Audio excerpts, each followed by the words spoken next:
Telugu Desam party నేతృత్వంలో చంద్రబాబు గారి ఆధ్వర్యంలో ఏర్పడిన ప్రభుత్వం ఏర్పడి సంవత్సరం దాటింది.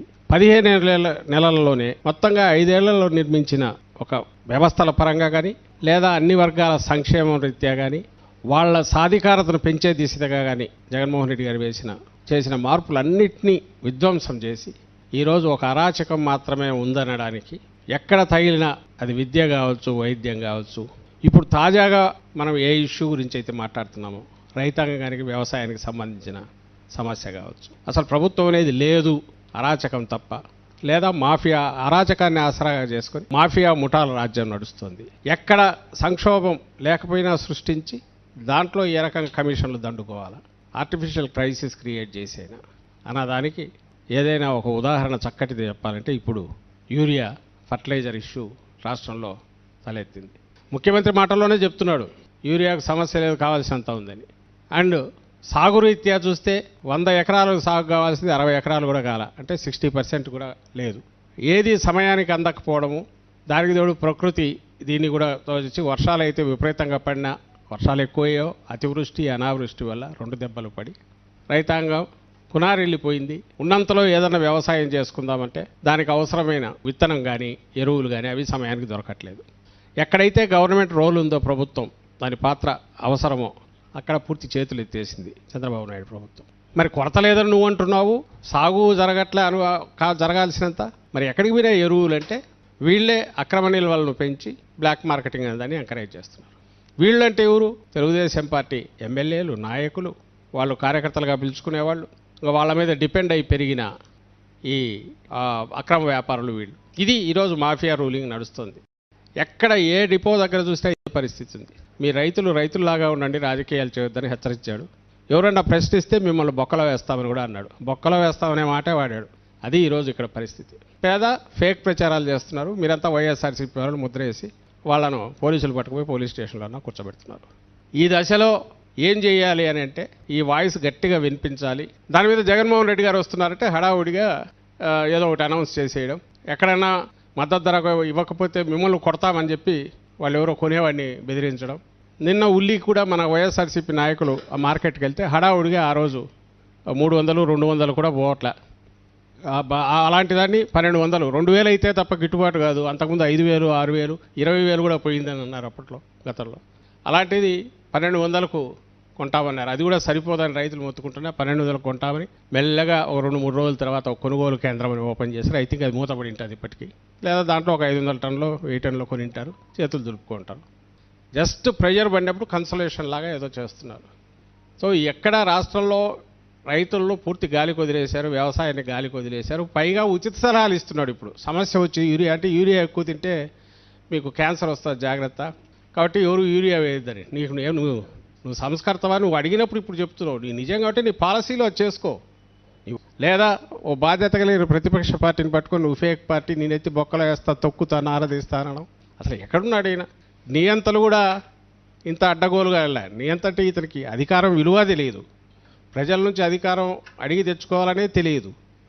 ఒక డెమోక్రటిక్ అప్రోచ్ వదిలేసి భయము లేదు. ఎందుకంటే తను ఎప్పుడైనా ప్రజల నుంచి అధికారం తెచ్చుకుంటే కదా, ఎప్పుడు ఎవడో ఒకటి మీద ఆధారపడో, ఒకటి మీద డిపెండ్ అయ్యో, ఇంకోటి పంచం చేయరో, ఇంకోటి వెనక నిలబడో, ఆసరాతోనో లేదా వెన్నుపోటు పొడిచో అధికారంలోకి వచ్చినాడు. అయినందువల్ల అధికారం విలువ తెలియదు, బాధ్యత లేదు, ప్రజల పట్ల బాధ్యత ఉండాలనే స్పృహ లేని చంద్రబాబు నాయుడు ఈరోజు బెదరగొట్టాలని చూస్తున్న నేపథ్యంలో, హెచ్చరికలు చేస్తున్న నేపథ్యంలో ఇంకా తప్పనిసరి అందరూ ఒక ర్యాలీగా వెళ్ళి ఇది రియల్ సమస్య, మీరు తెలుసుకొని దీన్ని ఇమీడియట్ పరిష్కరించండి, సమస్య మీరు క్రియేట్ చేసింది, మీ మాటల్లోనే యూరియా కొరత లేదంటున్నారు, మరి అయినా కొరత అందట్లా కావాల్సినంత, దాన్ని అరికట్టండి అని చెప్పడం కోసం ఒక శాంతియుతమైన ఆర్డీఓలందరికీ కూడా మెమరాండం ఇవ్వాలనే నిర్ణయం వైఎస్ఆర్ కాంగ్రెస్ పార్టీ తీసుకుంది జగన్మోహన్ రెడ్డి గారి ఆదేశాల మేరకు. అందులో భాగంగా 9వ తేదీ ఈ ర్యాలీలు జరుగుతాయి. ఇది మొత్తం రైతుల సమస్య. దాదాపు రాష్ట్రంలో 2/3 జిల్లాలు ఇక్కడి వరకు మన బాగా acute shortage in the sense వీళ్ళు క్రియేట్ చేసింది. బ్లాక్ మార్కెట్ 200-300 ఎక్స్ట్రా ఇస్తే తప్ప బ్యాగ్ దొరకట్లా. సో మిగిలిన చోట్ల కూడా మద్దతు ధరల ప్రాబ్లమ్స్ ఉన్నాయి. ఇప్పుడు టమాటా కూడా ప్రాబ్లం మొదలైంది, మద్దతు ధర దొరక్క. ఉల్లి ఆల్రెడీ ఉంది. బత్తాయి వీటికి అదే ప్రాబ్లం ఉంది, బొప్పాయి ప్రాబ్లం ఉంది, అన్ని చోట్ల ఉంది. గవర్నమెంట్ చేయాల్సిన జగన్మోహన్ రెడ్డి గారు ఆ రోజు చిన్న పార్టీ రాగానే ఇమ్మీడియట్ ఏం చేయగలమనేది చూసేవాళ్ళు, ఎంత చేయగలమనేది తర్వాత. ముందు ఫస్ట్ ఎస్ ఉన్నాం మేమున్నామనే భరోసా ఇవ్వాలి. తీసి మార్కెట్ ఇంటర్వెన్షన్కి అదే పనిగా సపరేట్ నిధి పెట్టి 3,000 కోట్లు ఎప్పుడు అవసరమైనా గవర్నమెంట్ వెళ్ళి ముందు కొంత ప్రొక్యూర్మెంట్ స్టార్ట్ చేసి ప్రైవేట్ వాళ్ళు కూడా దిగేట్టు మోటివేట్ చేయడం, ఎంకరేజ్ చేయడం చేసేది. లేదా ప్రైవేట్ వాళ్ళతో కూర్చోబెట్టి మాట్లాడేది. జగన్మోహన్ రెడ్డి గారు స్వయంగా కూర్చొని మాట్లాడేవాళ్ళు. అది ఆ రోజు జరిగింది. ఈయనకు తీరిక ఎక్కడుంది? ఈయనకు కమిషన్ల రాజ్యం, ఏ రూట్లో క్రైసిస్ వస్తే ఆదాయం పెరుగుతుంది, సంక్షోభం వస్తే ఆదాయం పెరుగుతుంది. కాబట్టి సంక్షోభం క్రియేట్ చేసైనా ఆదాయం ఎట్లా పెంచుకోవాలా, తనకు తన వెనకబడి ఉండే వాళ్లకు, మాఫియా ముఠాకు, ఈ తెలుగుదేశం పార్టీ అని పిలువబడే వాళ్ళందరికీ ఎవరైతే ఉన్నారో ఇలాంటి వాళ్ళందరూ కలిసే దోపిడీ ముఠా తయారైపోయిన ఆ పొలిటికల్ పార్టీ పేరుతో తయారైన ఆ పార్టీ కార్యకర్తల నాయకులు, లేదా వాళ్ళు సెంట్రలైజ్డ్, వాళ్ళు ఎట్లా బాగుపడాలి, తను కోటరీ, వీటి మీద దృష్టి తప్ప ఈ 4 ఏళ్లలో దీపం ఉండగానే ఇల్లు ఎట్లా దిద్దుకోవాలా అనే దీంతో ఉన్నారు తప్ప రాష్ట్రం గురించి పట్టించుకోవడంలో వచ్చిన పరిస్థితిని ఛాలెంజ్ చేస్తూ ఒక ప్రెజర్ తీసుకురావడానికి శాంతియుతంగా డెమోక్రటిక్గా చేసే ర్యాలీలో మొత్తం అందరూ పాల్గొనాలి. వైఎస్ఆర్సీపీ శ్రేణులు పాల్గొంటాయి, దాంతోపాటు రైతులు, అలాగే రైతు సంక్షేమం కోరుకునే అన్ని శక్తులు, వ్యక్తులు, సంస్థలు కూడా కలిసి రావాలని కోరుతున్నాం. యూరియాకు సంబంధించి బ్లాక్ మార్కెటింగ్ ఆపి అందుబాటులోకి తీసుకురావడం, వాటి ఎంఆర్పీ రేట్లకు మాత్రమే దాన్ని అమ్మేట్టు చూడడం, అలాగే మిగిలిన మద్దతు ధరలకు సంబంధించి అది వెంటనే జోక్యం చేసుకొని రైతులను ఆదుకునే ప్రయత్నం చేయడం, అలాగే పే చేయాల్సినవి ఏది ఇన్పుట్ సబ్సిడీ డ్యూస్ ఉన్నవి చేసి, క్రాప్ ఇన్సూరెన్స్ కూడా ఇప్పటికీ ఇది కాలేదు, దాని గురించి వెంటనే అమలు చేసే దిశగా అడుగులు వేయాలి. రకంగా ప్రెజర్ తీసుకురావడానికి జరిగే ఈ ర్యాలీలు, అలాగే మెమరాండం ఇచ్చే కార్యక్రమాల్లో అందరూ పాల్గొనాల్సిందిగా పిలుపునిస్తున్నాం. Thank you. ఇప్పుడు పోస్టర్ లాంచ్ చేస్తున్నాం. ఇలాగే జిల్లా కేంద్రాల్లో కూడా ఈరోజు పోస్టర్ లాంచ్ జరుగుతుంది.